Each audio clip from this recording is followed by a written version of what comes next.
Si tu fais partie de ceux qui ont cherché et trouvé toutes les réponses qu'il leur fallait, mais que ça leur suffit pas pour être bien, tu es peut-être au bon endroit. Bonjour à tous, donc cette vidéo je l'ai fait après une consultation téléphonique et je remarque que je ne peux plus faire mes consultations comme auparavant, c'est-à-dire consultation de 45 minutes à écouter quelqu'un qui parle, qui se pose des questions et qui cherche des réponses et qui creuse et qui creuse et qui creuse et qui creuse encore. Ce n'est plus possible pour moi. Pour la simple et bonne raison que la réponse ne se trouve pas dans le fait de creuser, creuser, creuser.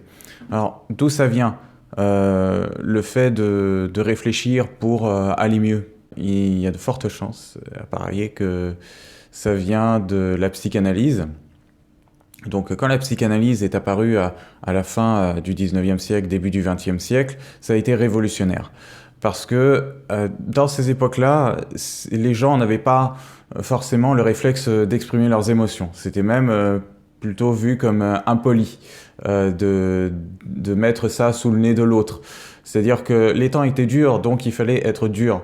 Pour aller tuer à la guerre, bah, il fallait pas broncher, fallait y aller, fallait le faire et passer au-dessus de ses états d'âme, ne rien ressentir en quelque sorte pour les hommes. Et pour les femmes, eh ben, une femme qui pleure, enfin une petite fille qui pleurait, on lui disait fais pas ta capricieuse. Et du coup, les femmes ont été aussi, même si elles avaient plus de liberté à exprimer leurs émotions, bah, il y avait quand même une certaine pudeur. Et il fallait pas tout montrer, il fallait quand même garder 80% de ce qu'on ressentait en soi. Donc c'était assez difficile, c'était une période totalement différente. Et quand la psychanalyse est arrivée en disant, eh ben, l'être humain a du bon comme du mauvais en lui, que c'est pas grave, si vous avez du mauvais, vous avez le droit de l'exprimer sur le divan. Mais les gens ont été conquis par cette approche. Ils se sont dit, waouh, je peux exprimer des choses que je trouve bizarres, qui ne relèvent pas de la médecine, pas de quelque chose de mécanique, mais plutôt dans les pensées. Bon, ben, je vais le faire, et voilà. Et bon, bah après, ça a été adopté parce qu'on a vu les bienfaits que ça avait. Les gens ont pu relâcher ce qu'ils avaient en eux. Tous les tabous pouvaient s'exprimer dans le cabinet du psychanalyste. Donc, merci Freud pour ça.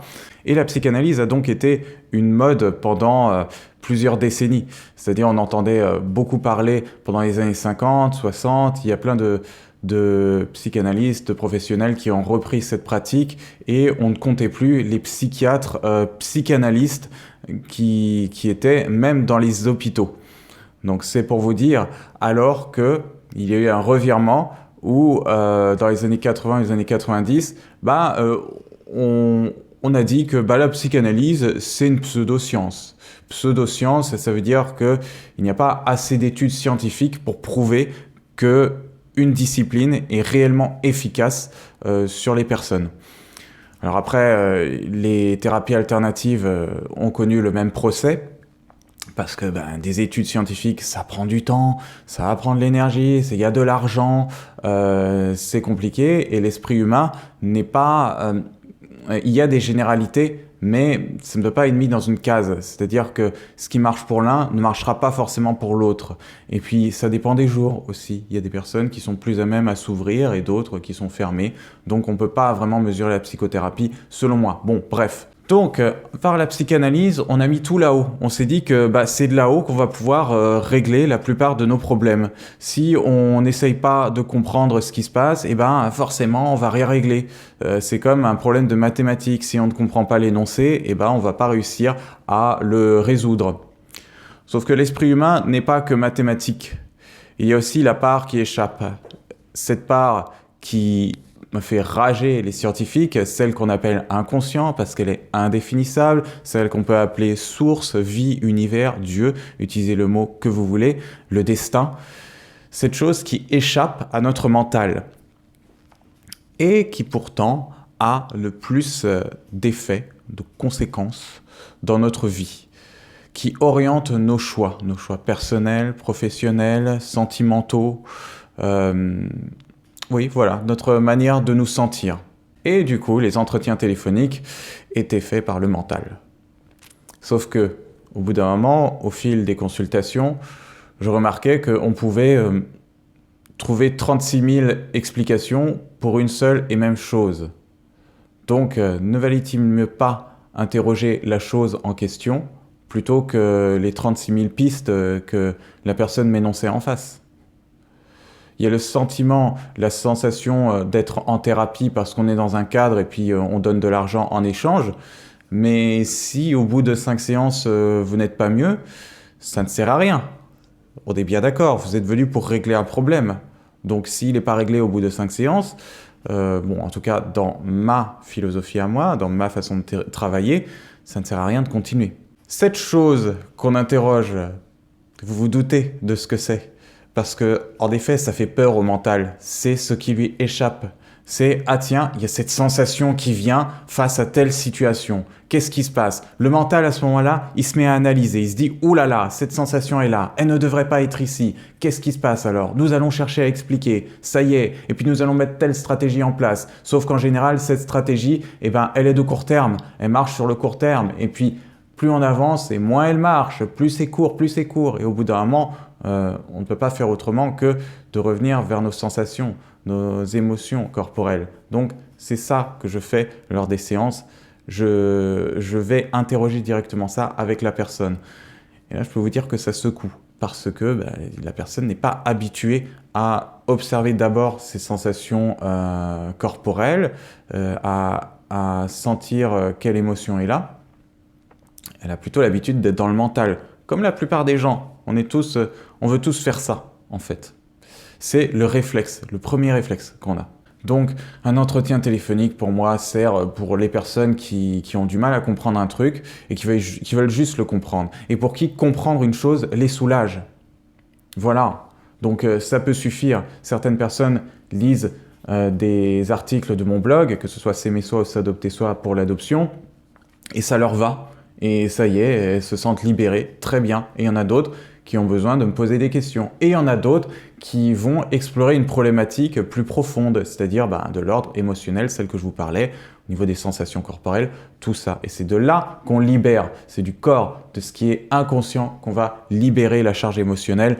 Et là, toutes les 36 000 pistes que vous aviez, tous les questionnements, ils vont s'évanouir. Voilà, ça s'effondre, tout ça, ça n'a plus lieu d'être, c'est logique. Le chemin va se construire sous vos pieds. C'est pas 36 000 chemins possibles, c'est le chemin va se construire sous vos pieds. De se rendre compte que, c'est comme ça que je fonctionne aujourd'hui. Bon, je fonctionne comme ça. Et on y va avec ce qu'il y a là. Oh, il y a cette sensation qui vient. C'est étonnant, waouh. Je reste avec. Comment on avance comme ça et s'observer comme un phénomène. Et là, je peux vous l'expliquer. C'est un peu abstrait puisque je suis en face d'une caméra, de vous maintenant, sur l'écran. Mais voilà, les questions, vous pouvez pas me les poser directement. Et c'est comme ça. Cette vidéo était donc faite pour vous remettre en question ce réflexe que vous avez de passer par le mental, de réfléchir et de ne pas regarder vos émotions. Votre mental, il pourra dire 1 milliard de choses. On n'est pas fait pour explorer 1 milliard de choses en même temps. Alors après, certains pourront se dire, si on a une vie pour ça, passe ta vie à le faire. Voilà. Et si ça t'épanouit d'explorer les 36 000 pistes toute ta vie, que tu ne pourras pas explorer, parce qu'il faudra plusieurs vies pour ça, eh bien c'est très bien si ça met en joie.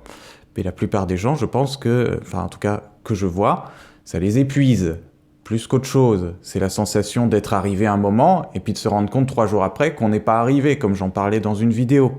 Donc, vos sensations corporelles d'abord, l'émotion d'abord, le mental après. Restez avec. Voyez ce que ça fait? Rien n'est menacé.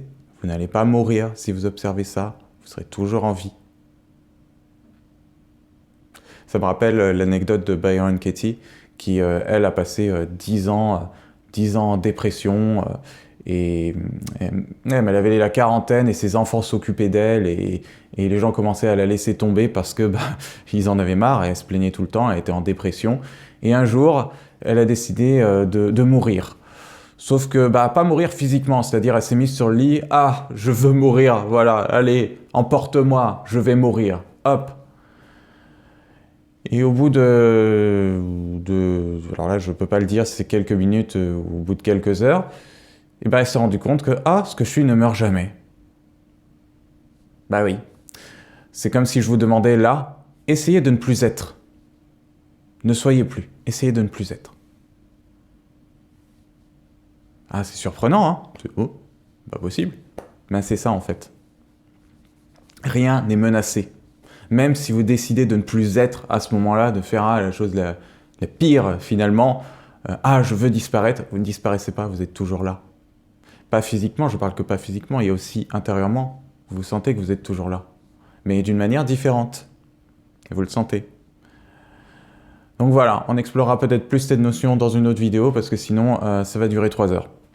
Ce qu'il faut retenir, c'est que vos sensations, vos émotions sont des phénomènes qui apparaissent au sein de ce que vous êtes. Vous n'êtes pas que vos sensations, vos émotions, ni vos pensées, vous êtes aussi l'observateur, celui qui regarde derrière, en arrière-plan, celui qui est capable de, sans être, de continuer à exister. Je vous remercie d'avoir suivi cette vidéo jusqu'au bout, je vous remercie et à bientôt.